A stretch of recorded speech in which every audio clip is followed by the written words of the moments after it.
नाजरीन, 10 मुहर्रम को करबला के मैदान में उल्लू नामी परिंदे ने हजरत इमाम हुसैन अलैहिस्सलाम से ऐसा क्या कहा कि जिसे सुनकर इंसान का कलेजा मुंह को आता है। और उल्लू नामी परिंदे का वाकया करबला से क्या ताल्लुक है, इसको समझने के लिए हमें तारीख में 14 सदियां पीछे जाना होगा, जब इमाम जाफर सादिक अलैहिस्सलाम ने इस सवाल का जवाब दिया। एक दफा का जिक्र है कि एक शख्स हजरत इमाम जाफर सादिक अलैहिस्सलाम की खिदमत में पेश आया और अर्ज करने लगा, या इमाम, मैं आपसे एक अहम सवाल पूछना चाहता हूँ। इस पर इमाम जाफर सादिक अलैहिस्सलाम ने फरमाया कि पूछ है पूछने वाले, तू क्या पूछना चाहता है। हजरत इमाम जाफर अलैहिस्सलाम की बात सुनकर वो शख्स कहने लगा, मुझे बताएं कि उल्लू कैसा परिंदा है, क्या इसके साथ मनहूसियत को मंसूब करना दुरुस्त है, और क्या उल्लू जादू टूने की अलामात में से एक है। और या इमाम, मुझे आप ये भी बताएं कि उल्लू वीराने में क्यों रहता है, क्या इसकी कोई खास वजह है। प्यारे दोस्तों, इस शख्स की बात सुनकर हजरत इमाम जाफर सादिक अलैहिस्सलाम कुछ देर के लिए खामोश हो गए। फिर उस शख्स की तरफ देख कर कहने लगे, ऐ शख्स, याद रखना, इस परिंदे को जैसा तुम आज देख रहे हो, ये परिंदा हमेशा ऐसा नहीं था, और ना ही ये परिंदा पहले वीरान जगहों पर रहता था और ना ही उदास रहता था। इसके साथ एक ऐसा अफसोसनाक वाकया पेश आया है जिसकी वजह से इसका मिजाज, आदात और रहन सहन सब कुछ बदल गया है। ये सुनकर वो शख्स फिर से अर्ज करने लगा, या इमाम जाफर, कैसा वाकया, क्या हुआ था इस परिंदे के साथ, बराए मेहरबानी मुझे सब तफसील से बताएं। इस शख्स की बात सुनी तो इमाम जाफर सादिक अलैहिस्सलाम ने उससे फरमाया, ऐ शख्स, ये परिंदा यानी उल्लू हजूर अकरम सल्लल्लाहु अलैहि वसल्लम और अहले बैत से मोहब्बत करने वाला परिंदा है। ये पहले वीरान जगहों पर नहीं रहता था, मगर जब से करबला का सानहा रूनुमा हुआ है, तब से ये परिंदा वीरान जगहों पर रहने लगा है। हुआ ये कि जब इस परिंदे को पता चला कि हजरत इमाम हुसैन अलैहिस्सलाम अपने काफिले के साथ करबला के मैदान में रुके हुए हैं, तो ये परिंदा 9 मुहर्रम की रात करबला के मैदान में जा पहुंचा और जाकर हजरत इमाम हुसैन अलैहिस्सलाम से अर्ज करने लगा, या इमाम हुसैन, मेरे लिए क्या हुक्म है। तो उल्लू की बात सुनकर हजरत इमाम हुसैन अलैहिस्सलाम ने फरमाया, ऐ परिंदे, तुम यहाँ से चले जाओ, क्योंकि कल हजूर अकरम सल्लल्लाहु अलैहि वसल्लम के अहले बैत के साथ जो कुछ होने वाला है वो तुम देख नहीं पाओगे, तुम इसको बर्दाश्त नहीं कर सकोगे। ये सुनकर उल्लू बहुत परेशान हुआ और अर्ज करने लगा, या इमाम, मैं यहाँ से नहीं जाऊंगा। जब वो परिंदा जिद करने लगा तो हजरत इमाम हुसैन अलैहिस्सलाम ने इस परिंदे को रुकने की इजाजत दे दी, जिसके बाद वो परिंदा सुबह होने का इंतजार करने लगा। फिर जब सूरज तलू हुआ तो उल्लू ने देखा कि कैसे यजीदी फौज ने हजरत इमाम हुसैन अलैहिस्सलाम के जानिसारों और अहले बैत पर जुल्म ढाए हैं। इस उल्लू ने पूरा वाकया करबला अपनी आंखों से देख लिया। ये जुल्म सितम देखने के बाद इस परिंदे के दिल में इंसानों के लिए नफरत बढ़ने लगी और इंसानों पर से इसका भरोसा उठ गया। तभी से ये परिंदा इंसानों से दूर जंगलात और वीरानों में रहने लगा, ताकि इंसानों का साया भी इस पर ना पड़ सके। हजरत इमाम जाफर अलैहिस्सलाम की ये बात सुनकर वो शख्स रोने लगा और गमे हुसैन में आंसू बहाने लगा। नाजरीन, इस्लामी कुतब में आता है कि हजरत इमाम हुसैन अलैहिस्सलाम की शहादत पर इंसानों, हैवानात और जिन्नात सब गमज़दा हुए। जब हजरत इमाम हुसैन अलैहिस्सलाम को शहीद किया गया तो हर तरफ खून की सुर्खी फैल गई, यहाँ तक कि आसमान भी 3 दिन तक सुर्ख रहा। तमाम परिंदों में से उल्लू वो परिंदा है जिसको हजरत इमाम हुसैन अलैहिस्सलाम की शहादत का बहुत अफसोस हुआ और इस परिंदे ने इंसानों से नाता तोड़ दिया।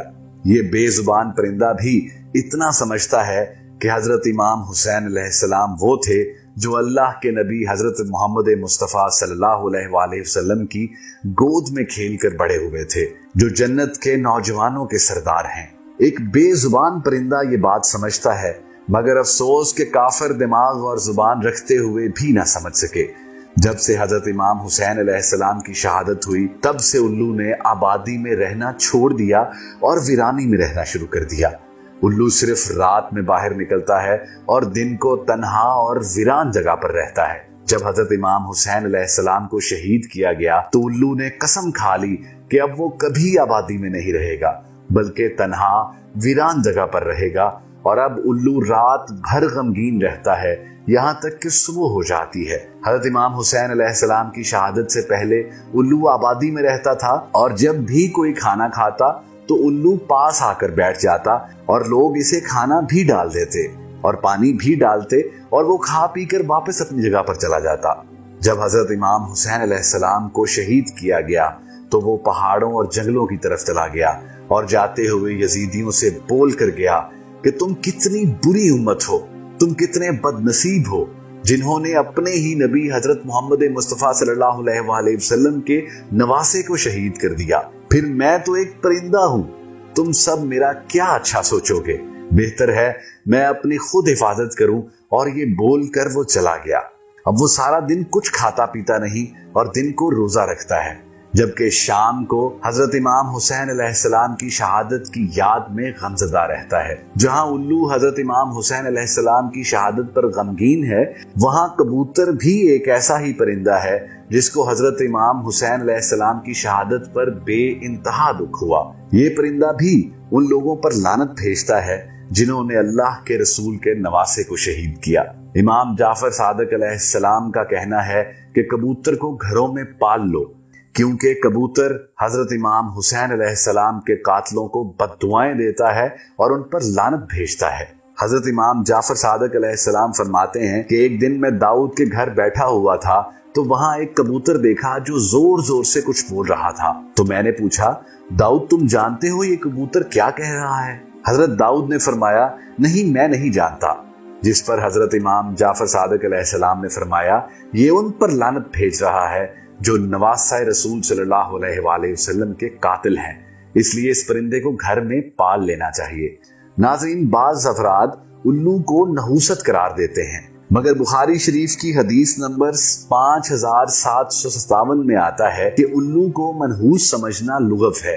ہم سے محمد بن حاکم نے بیان کیا، انہوں نے کہا کہ ہم سے نظر بن شمیل نے بیان کیا، انہوں نے کہا کہ ہم کو اسرائیل نے خبر دی، انہوں نے کہا کہ ہم کو ابو حسین یعنی عثمان بن عاصم اسدی نے خبر دی، انہیں ابو صالح زکوان نے خبر دی اور انہیں حضرت ابو ہریرہ نے خبر دی کہ نبی اکرم صلی اللہ علیہ وآلہ وسلم نے فرمایا، چھوت لگ جانا، بدشگونی یا الو یا صفر کی نحوست یہ کوئی چیز نہیں ہے۔ الو یعنی بوم ایک شکاری پرندہ ہے، اس کو دن میں نہیں سوچتا تو بیچارہ رات کو نکلا کرتا ہے، آدمیوں کے ڈر سے اکثر جنگل اور ویرانے میں رہتا ہے۔ عرب لوگ الو کو منحوس سمجھتے تھے اور ان کا اعتقاد یہ تھا کہ آدمی کی روح مرنے کے بعد الو کے قلب میں آ جاتی ہے اور پکارتی پھرتی ہے۔ حضرت صلی اللہ علیہ وآلہ وسلم نے اس لغو خیال کا رد کیا۔ صفر پیٹ کا ایک کیڑا ہے جو بھوک کے وقت پیٹ کو نوچتا ہے، کبھی آدمی اس کی وجہ سے مر بھی جاتا ہے۔ عرب لوگ اس بیماری کو متعدی جانتے تھے، لیکن اس بیماری کو نحوست قرار دینے سے حضور اکرم صلی اللہ علیہ وآلہ وسلم نے منع فرمایا تھا۔ ناظرین، ہمیں امید ہے کہ آج کی ویڈیو آپ کو بہت پسند آئی ہوگی، اور آج کی ویڈیو میں بس اتنا ہی۔ اگلی ویڈیو تک کے لیے اللہ حافظ۔